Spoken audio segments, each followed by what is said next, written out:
Assalamualaikum warahmatullahi wabarakatuh. Perkenalkan kami dari kelompok 2 ingin mempresentasikan tentang program kami yaitu Sistem Inventory dan Helpdesk. Yang pertama ada Dani Bagus Prasetyo, yang kedua ada Reza Pradana, yang ketiga Noval Kristianto, yang keempat Agus Nugroho, yang kelima Hafiz Aris, yang keenam Dila Monika, yang ketujuh Muhammad Sofyan. Application Logic and Tools. Yang pertama itu flowchart application dari program kami. Customer atau klien kirim komplain ke helpdesk melalui email atau WhatsApp. Kemudian dari tim helpdesk membuat tiket atau create tiket atau open tiket untuk diproses. Kemudian tim teknisi akan follow up tiket tersebut. Dari follow up tersebut, apakah membutuhkan barang atau spare part? Jika iya, maka tim warehouse menyiapkan barang atau spare part yang dibutuhkan. Jika tidak, tim teknisi akan datang sesuai jadwal yang sudah ditentukan pada tiket. Kemudian, tim teknisi dan warehouse akan membuat report activity-nya dan part settlement. Jika dari pengerjaan tim teknisi sudah solve, maka tiket akan di-close. Jika pengerjaan belum solve, maka akan kembali ke tim helpdesk, kemudian di follow up kembali oleh tim teknisi. Untuk program kami di sini, kami menggunakan GitHub Collaboration untuk pengecekan-pengecekan atau histori-histori yang bisa kami dapatkan. Kelebihan dari GitHub ini, manajemen proyek, kita dapat mengelola pembagian tugas, bug, dan rencana pengembangan dengan lebih terorganisir. Kedua, kolaborasi tim. Kita dapat mereview codingan satu sama lain sebelum melakukan penggabungan codingan. Ketiga, kontrol versi. Kita dapat memanajemen versi aplikasi kita saat membuat fitur baru. Keempat, dokumentasi. Dengan GitHub, codingan kita akan otomatis terdokumentasi setiap perubahannya. Yang kelima, monitor. Kita dapat melihat laporan siapa saja yang melakukan kontribusi dari pengerjaan ini. Berikut link project GitHub kami. Bisa dilihat di link project kami. Di sini ada contoh pembagian tugas di GitHub Collaborator. To do adalah pembagian tugas-tugas yang akan kita kerjakan dari setiap agent-agentnya. In progress adalah pengerjaan dari agent-agent yang telah dilakukan. Done yaitu pengerjaan yang sudah selesai dari pengerjaan yang sudah dibagikan. Di sini ada monitoring GitHub Collaboration. Dari monitoring GitHub Collaboration di sini kita ada grafik untuk perkembangan di setiap tanggalnya. Kemudian ada grafik dari setiap agentnya yang sudah melakukan pengerjaan atau pengembangan. Kemudian ada historical yang bisa kita lihat siapa saja yang telah melakukan pengeditan atau pengecekan atau bahkan pembuatan si programnya. Jadi sekian yang telah saya sampaikan untuk pembahasan flowchart dan tools yang digunakan. Terima kasih. Halo, perkenalkan nama saya Noval Kristianto. Di sini saya akan menjelaskan tentang UI atau UX Design. User Interface atau UI adalah tampilan visual dari produk digital yang berinteraksi langsung dengan pengguna. UI mencakup elemen-elemen seperti tombol, ikon, menu, tipografi, skema warna, dan tata letak. Tujuan utama dari UI adalah membuat antarmuka yang menarik secara visual dan mudah digunakan. User Experience atau UX adalah pengalaman keseluruhan yang dirasakan pengguna saat berinteraksi dengan produk digital. UX mencakup aspek-aspek seperti kegunaan, aksesibilitas, dan kepuasan pengguna. Tujuan utama dari UX adalah memastikan pengguna dapat mencapai tujuan mereka dengan mudah dan efisien serta merasa puas dengan pengalaman tersebut. Selanjutnya Figma. Figma adalah alat desain antarmuka atau UI dan pengalaman pengguna atau UX. Berbasis web yang populer di kalangan desainer dan tim produk. Figma memungkinkan kolaborasi real-time dan memiliki berbagai fitur yang memudahkan proses desain dan prototyping. Berikut adalah alasan kami menggunakan Figma, yaitu keunggulan. Yang pertama, kolaborasi dan komunikasi yang lebih baik. Figma memudahkan kolaborasi antar desainer, pengembang, dan stakeholder karena semua orang dapat bekerja pada file yang sama dan melihat perubahan secara real-time. Yang kedua, aksesibilitas. Karena berbasis web, Figma dapat diakses dari berbagai perangkat tanpa perlu instalasi, membuatnya lebih fleksibel dibandingkan alat desain lainnya yang berbasis desktop. Yang ketiga, efisien dalam pengembangan. Figma mempermudah pengembangan dengan menyediakan spesifikasi desain yang detail dan memudahkan pengembangan untuk mengekstrak aset dan memeriksa ukuran warna dan properti lainnya. Keempat, kemampuan prototyping yang kuat. Desainer dapat dengan mudah membuat dan menguji prototipe interaktif tanpa perlu alat tambahan, memungkinkan iterasi yang cepat dan efisien. Berikut link desain UI kami menggunakan Figma. Pada halaman yang akan tampil pertama kali, aplikasi dijalankan adalah halaman login. Di sini memasukkan email dan password. Setelah klik login, user akan diarahkan ke halaman utama atau dashboard.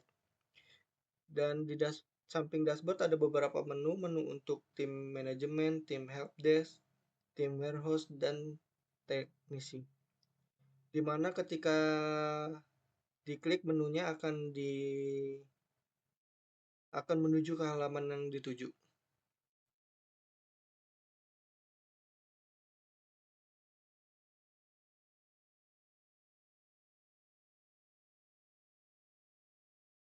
Demikian desain kurang lebihnya yang akan kami implementasikan di aplikasi kami. Terima kasih. Assalamualaikum warahmatullahi wabarakatuh. Saya Dani Bagus Prasetyo akan menjelaskan tentang software arsitektur yang kami gunakan dalam pembuatan aplikasi. Yang pertama ada metode Model View Controller atau biasa dikenal MVC. Nah, berikut adalah penjelasan yang kami pakai.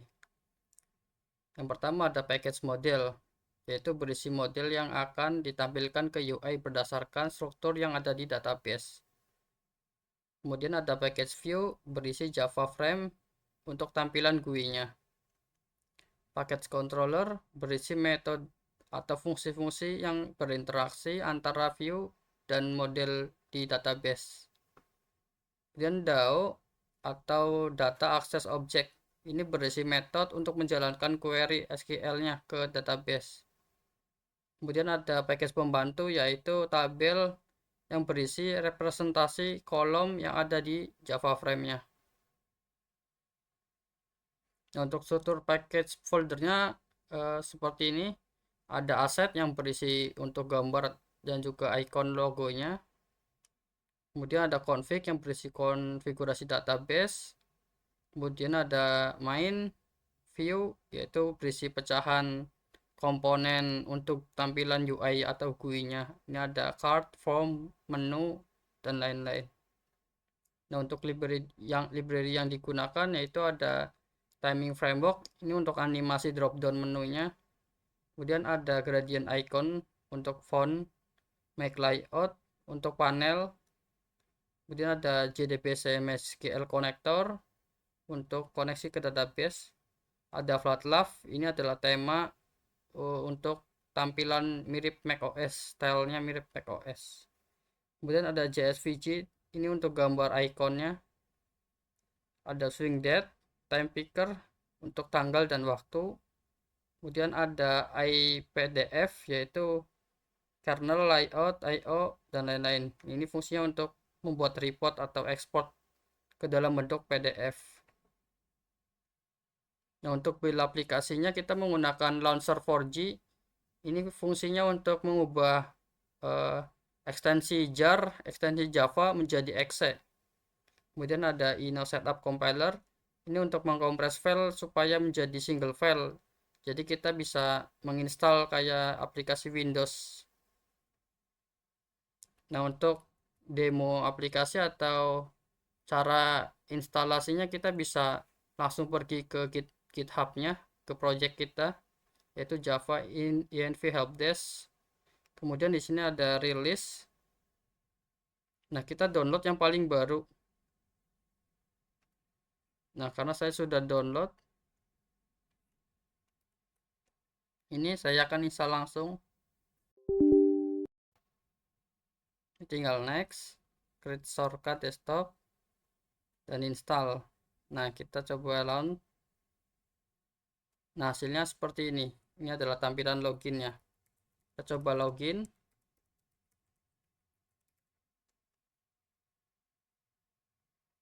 Nah, ini adalah tampilan utamanya atau halaman utama. Di sini ada menu dashboard. Ini adalah laporan pendek atau laporan singkat summary-nya. Ini ada form user.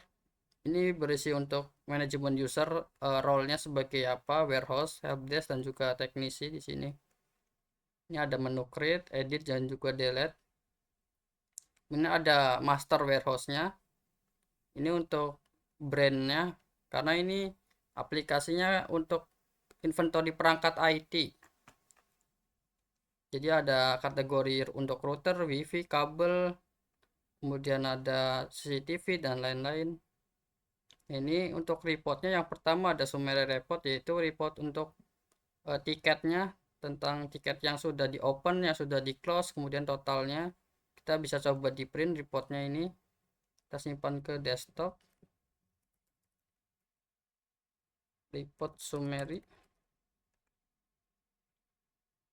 Jadi kita coba buka. Nah, ini dia hasilnya seperti ini, report PDF-nya. Nah, selanjutnya ada report aset. Ini untuk laporan stok yang ada di gudang ya. Ini stoknya berapa. Kemudian yang butuh di restock, yaitu ini yang di restock yang kurang dari 10 ya kuantitasnya. Kita coba print juga.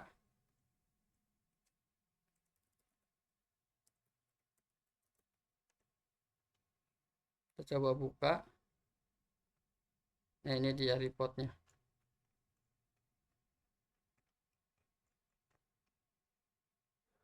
Untuk selanjutnya di sini ada menu customer. Ini adalah customer yang kita tangani. Kemudian ini ada menu tiket. Kemudian ada aset, yaitu ini barang-barang kita, barang di gudang. Nah, ini ada delivery order, yaitu transaksi barang keluarnya di sini. Jadi kita bisa print delivery order untuk surat keluar barangnya. Ini kita coba di print delivery order.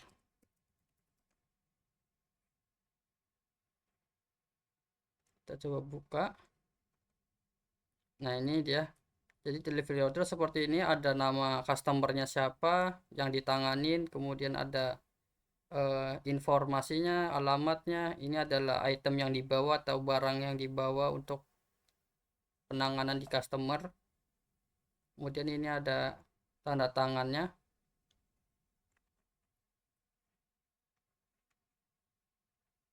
Kemudian yang terakhir untuk reportnya, di sini ada activity report, yaitu kegiatan para teknisi yang sudah dilakukan ya pengerjaannya. Kita coba print juga di sini.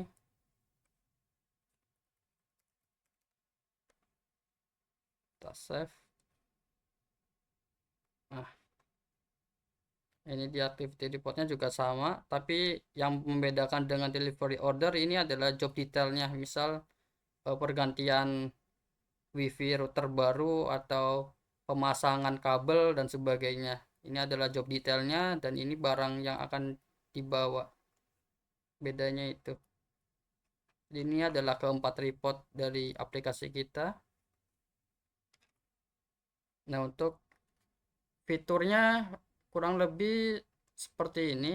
Nanti akan dijelaskan pada saat sesi demo aplikasi untuk alur sistem kerjanya. Sekian dari saya, terima kasih. Selanjutnya adalah demo aplikasi, yaitu asset replacement atau pergantian perangkat. Nah, yang pertama di sini ada komplainan dari customer kita yang berlangganan internet. Dia komplain bahwa internetnya sudah mati dan sudah berlangsung selama 2 hari. Nah, kemudian si customer itu akan memberikan nomor pelanggan dan juga detail alamat dan lain-lain. Nah, untuk langkah-langkahnya, yang pertama tim helpdesk membuat tiket sesuai dengan informasi yang dari customer dan juga menunjuk teknisi yang sedang bertugas. Nah, jika teknisi membutuhkan barang atau spare part, maka tim Heroes akan membuatkan form barang keluar, yaitu delivery order. Yang ketiga, teknisi akan membawa surat dan barang keluar untuk dipasangkan di customer. Setelah selesai, teknisi akan membuat laporan pengerjaan atau activity report. Kemudian tim warehouse akan melakukan update status barang yang terpasang di customer, yaitu melakukan settlement. Oke, kita langsung saja ke aplikasinya.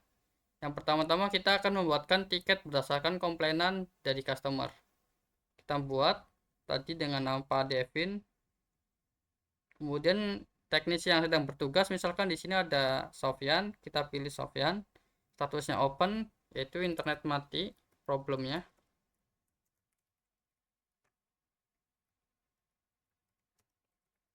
Sudah selama 2 hari. Ini adalah detail tambahannya ya. Kemudian setelah itu tim teknisi akan meminta untuk dibuatkan form barang untuk barang keluarnya. Di sini akan dibuatkan oleh tim warehouse ya. Kemudian di sini tiket ID-nya yaitu kita sesuaikan dengan tiket ID customer di sini Pak Devin, yaitu 1013. Kemudian teknisi yang bertugas misalkan Agus yang bertugas menjadi warehouse. Kemudian untuk note-nya teknisi minta bawa pergantian perangkat,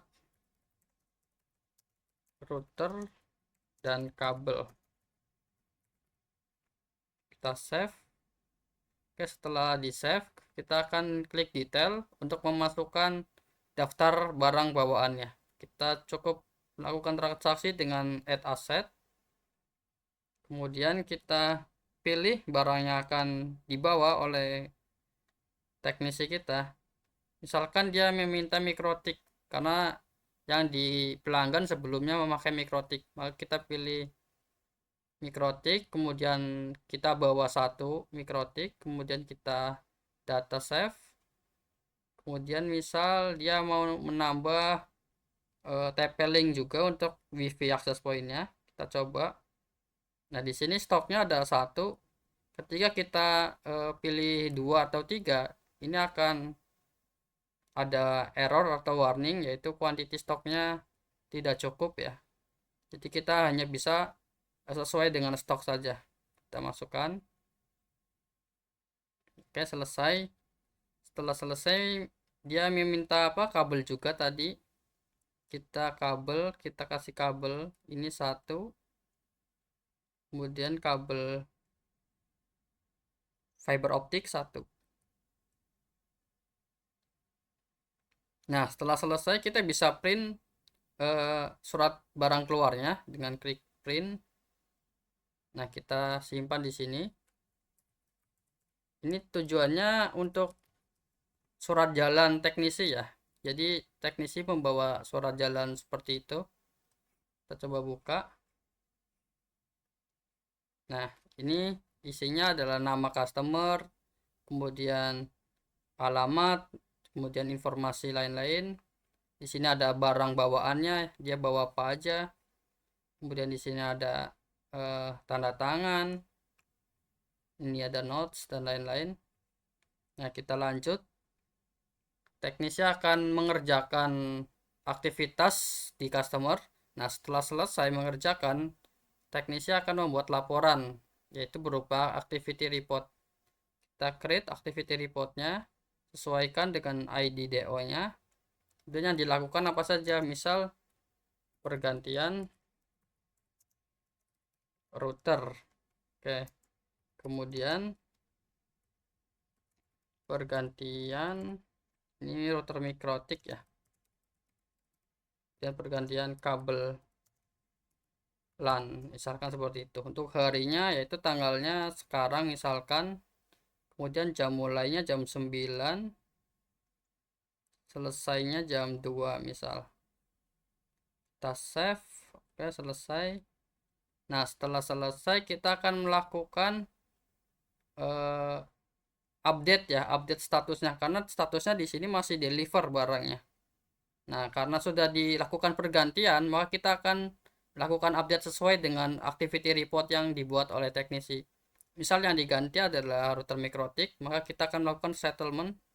Kita settle aset. Nah, model yang diganti apa? Karena modelnya yang diganti sama, maka kita samakan serial number, itu berbeda biasanya. Nah, kemudian nama perangkatnya. Kemudian yang diganti berapa? Yang diganti itu 1 perangkat. Ini node-nya sudah diganti. Kita save. Nah, maka di database aset warehouse-nya sudah diupdate stoknya. Maka stoknya sudah 0. Nah, ini statusnya juga sudah installed. Kemudian ada pergantian kabel juga di sini. Kita settle juga kabel LAN ya yang diganti tadi. Untuk ini tidak ada. Kemudian namanya sama. Yang diganti adalah 1. Kemudian sudah diganti. Nah, ini oke. Nah, untuk sisanya gimana? Untuk sisanya kan ini tidak terpakai ya. Kita bisa kembalikan ke gudang supaya stoknya kembali ke gudang. Itu kita cukup mendelete saja. Nanti otomatis stoknya akan menambah di gudang. Misalkan ini ada TP-Link. Kita lihat stoknya di gudang. TP-Link 300 Mbps ya. Kita cari TP-Link. Kita refresh dulu. TP-Link. Nah, ini TP-Link 300 Mbps. Yaitu stoknya sudah 0 di sini. Kemudian tadi ada kabel fiber optik di sini. Jumlahnya adalah 46 ya di gudang ya. Kita coba kita kembalikan ke stok ya yang tidak terpakai. Ini adalah TP-Link, kita kembalikan ke stok. Nah, ini sudah kembali ke stok. Kemudian yang fiber optik kita kembalikan ke stok. Nah, sekarang kita cek lagi apakah sudah berhasil kembali ke stok. Nah, ini sudah 47 ya, udah kembali ke stok. Kemudian untuk access point TP-Link ini juga sudah kembali ke stok. Jadi seperti itu untuk transaksi barang keluar masuknya. Ini juga bisa di print kembali ya. Untuk activity report juga bisa kita di print. Untuk activity report ini biasanya untuk penagihan ya. Ini untuk penagihan. Nah, jadi activity report itu bisa digunakan untuk penagihan. Jadi apa saja yang dikerjakan seperti ini. Kemudian di sini ada tanda tangan dan lain-lain. Ini ada jam kerjanya mulai dari jam berapa, selesai jam berapa, seperti itu. Nah, setelah selesai kita update barangnya, kita akan konfirmasi dengan teknisi dan juga customer apakah sudah selesai masalahnya. Jika sudah, maka tiket bisa kita close di sini. Nah, ini adalah tiket, tiketnya masih open, kita bisa edit, kemudian melakukan close tiket. Kita update. Nah, kemudian akan tampil di sini tiket close-nya. Nah, kita coba ke reports. Nah, di sinilah close tiket.